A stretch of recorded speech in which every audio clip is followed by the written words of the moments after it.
Let us move on to our next questioner at the microphone over there. Mr. Edelman. Welcome to America, Mr. Mandela. I'm Ken Edelman.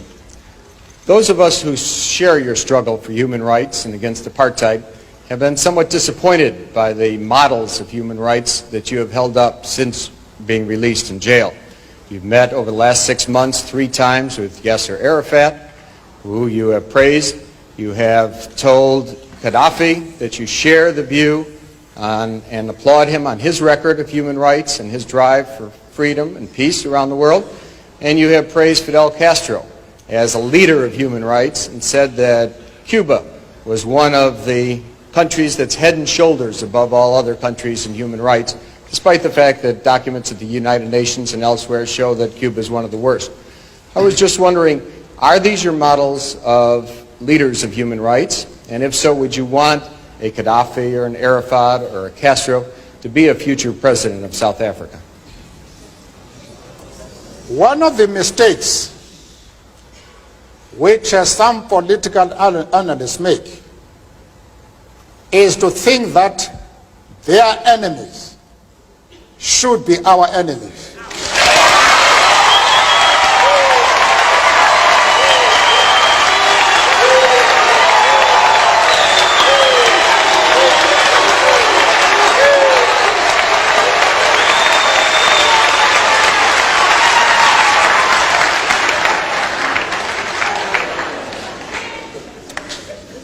That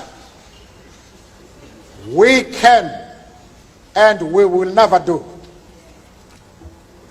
We have our own struggle which we are conducting. We are grateful to the world for supporting our struggle. But nevertheless, we are an independent organization with its own policy. And the attitude of every country towards, our attitude towards any country is determined by the attitude of that country to our struggle.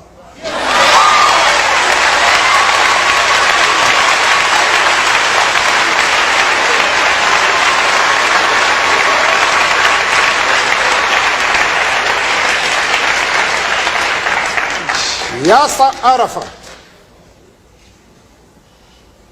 Colonel Gaddafi, Fidel Castro support our struggle to the hilt.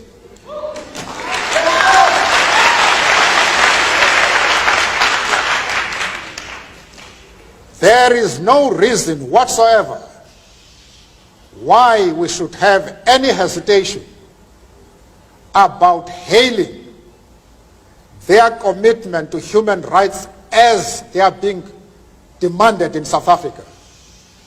Our attitude is based solely on the fact that they fully support the anti-apartheid struggle.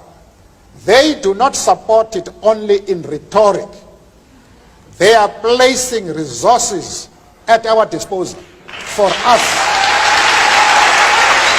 to win the struggle.